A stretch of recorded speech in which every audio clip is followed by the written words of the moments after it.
Now, the theme today is healing our earth.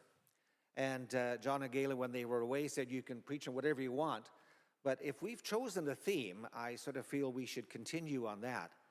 And this may have been a little bit more suitable for Earth Day, which was a few Sundays ago.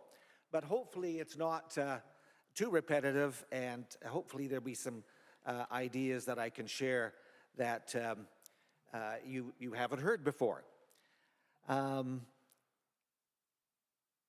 the first Earth Day started, there was a little bit of interest, but not a lot.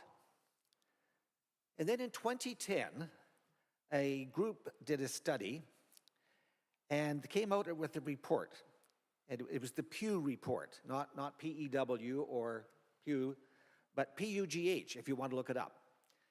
And one of the things they discovered, they did a poll of Christians of all denominations, and the question they asked was, did your faith or belief inspire you to do anything about saving creation, anything to do about saving the planet? Only 5% said it made any impact, which was quite a shock. I think nowadays that story is that the results would be quite a bit different, because around North America particularly, the church is taking a lead in trying to, certainly if nothing else, raise consciousness of the need to look after the creation. We began with the story in our first reading this morning with the creation story. But as we read the Genesis account, there are actually two creation stories, and they complement each other, but each has a different emphasis. And I'll add this little caution. That's why it's not wise to read these accounts in a strictly literal sense. There's a lot of interpretation and understanding that needs to go into that.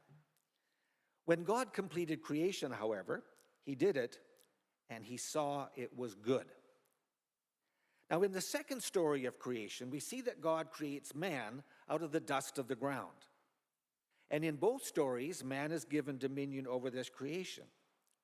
But in the specific story of the creation of man, he is given the additional responsibility of cultivating or tending the earth.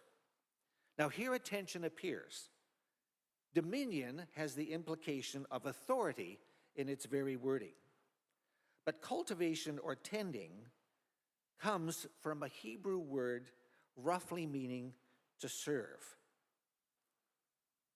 So a great part of the responsibility of dominion is to serve and protect creation.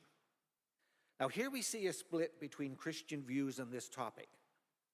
As you know, I grew up in an evangelical tradition, much of which had many positive aspects, but over time differed widely on some social issues, including conservation. It is safe to say there is a great gap between the views on conservation in evangelical circles and mainline church circles. Many evangelicals concentrate on the view that man is to have dominion over creation and, as a result, do whatever, in most cases, to make a profit. One of my favorite Christian writers is Tom Wright, or N.T. Wright, if you look for his books. He's the former Bishop of Durham. He resigned this very prestigious post to go back to teaching at university to prepare future ministers. And he is currently head of New Testament theology at St. Andrews University in Edinburgh. He is frequently asked to speak at many functions, and one such function was a presentation to a group of Canadian businessmen. I'd have felt better about the story if they were American businessmen, but anyway, we won't get into that.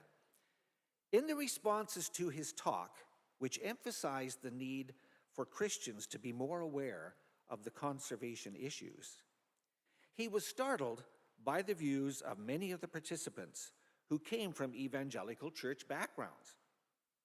Their response was something like this: if Jesus is coming back again soon, why should we worry?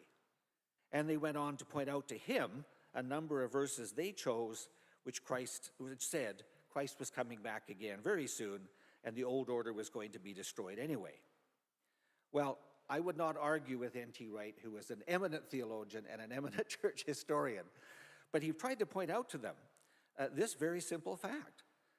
These verses, saying the Lord was coming soon, were written 2,000 years ago. And it adds a different dimension to the word, and it's certainly a new understanding of the word soon.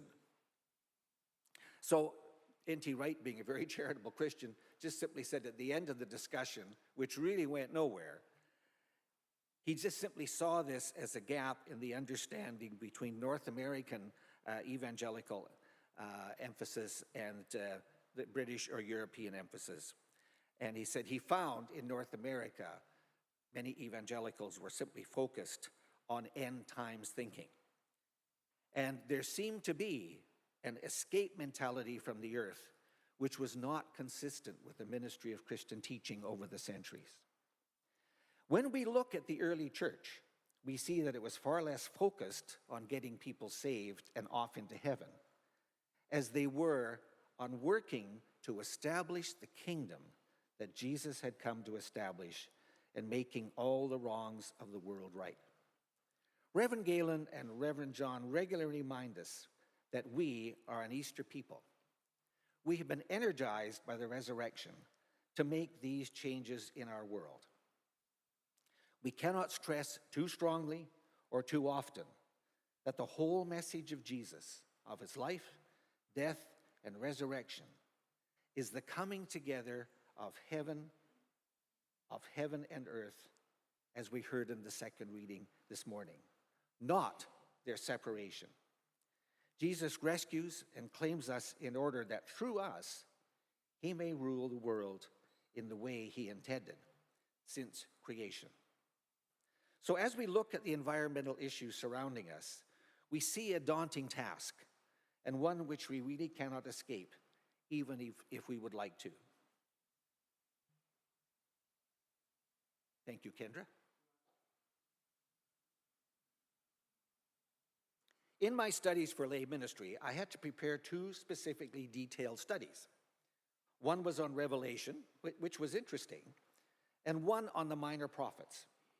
Strangely enough, I enjoyed the minor prophets more, largely because their message was immensely strong on social justice. Repeatedly, they warned Israel that they were disobeying God's laws in their treatment of their fellow citizens. And one of the writers I found intriguing was Obadiah, a prophet who wrote a short book, but one with the terrible challenge. Now, I'm going to ask this question. How many here have read Obadiah? Okay, couple, good. How many of you here plan on being in heaven? I want to see a few more hands. Not today. But when you get to heaven, you're going to meet Obadiah, and he's going to ask you, did you read my book? It's not very long. So what answer will you give him? The verse that I always found very, very disturbing in that book was verse 11.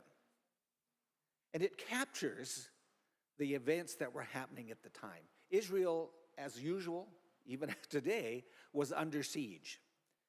And their neighbors, who were actually blood relatives, did nothing to help. And there was one particular vicious battle and a war where basically Jerusalem was ransacked and a great deal of bloodshed and hurt and harm was caused. Their neighbors did nothing to help them. And in verse 11 we read, "In the day that you stood on the other side, in the day that strangers carried captive his forces, where foreigners entered his gates and cast lots for Jerusalem, you were as one of them." You didn't do anything. You said you were neutral, but in effect, you did nothing to help. Now, we can take that down the years, down the centuries. In other words, we cannot claim neutrality. We must choose a side.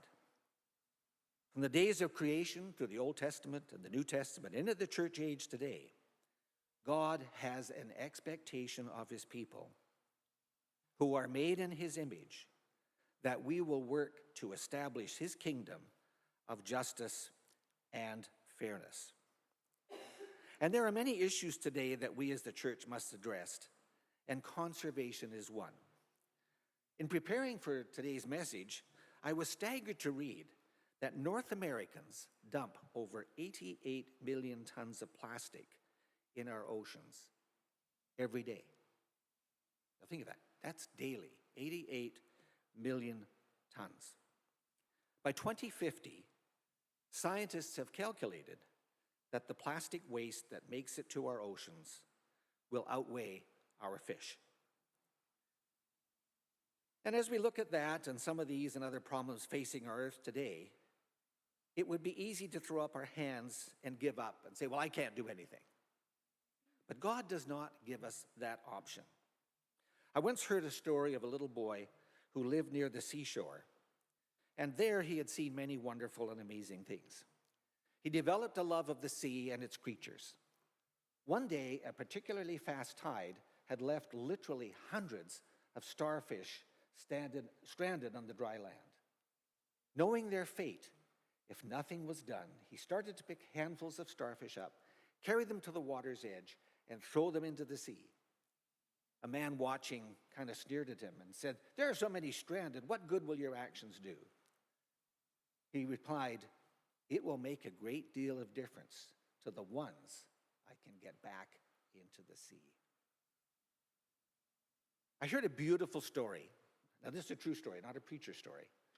In Paraguay, just outside the capital city, is a little suburb called Kota Ura.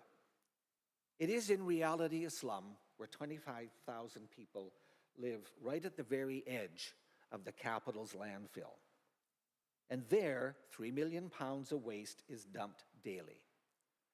The main work of most of its inhabitants is to scrounge for whatever they can find of value. The many children there have nothing to do. One day a man got an idea. I can teach these children music. He had very few instruments, but he began the lessons, which, needless to say, became very popular. And he recruited another man who was a carpenter and a skilled craftsman. Together they went through the landfill, and soon an oil drum became a cello. A drain pipe became a saxophone, and discarded X-ray film stretched out on cans became drums. Out of other people's garbage, the recycled orchestra was born and made beautiful music. And this orchestra actually travels the world and that does concerts in cities. And I'm looking forward to them, to one day maybe hearing them. The beauty of this story, the beauty of both stories, one individual saw a need and an opportunity and chose to act on it. We have heard a lot recently in the news and on various reports and at the royal wedding of Dr. Martin Luther King and his work and contribution to our society. And he made this very interesting observation. Human progress never rolls in on the wheels of inevitability. It is the tireless, determined work of an individual who partners as a co-worker with God. I want to repeat that again. Human progress never rolls in on the wheels of inevitability. It is the tireless, determined work of an individual who partners as a co-worker with God.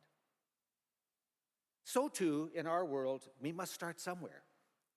It is encouraging to consider and remember that every group now that works in the conservation field was started by one individual who saw a need and started to do something about it.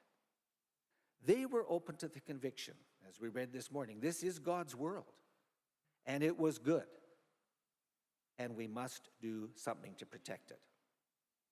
We started off by looking at the scripture reminding us of this very fact. and that we as people made in his image must serve it. We are not called to escape the world, but to prepare for the day when the revolution that started at Easter is completed by God's Easter people, and heaven comes to earth to complete creation. We are all part of this need to protect this wonderful world and gift that God has given us. We do so because we must. So listen to his voice and follow him as you see a need that you will be able to address. Amen.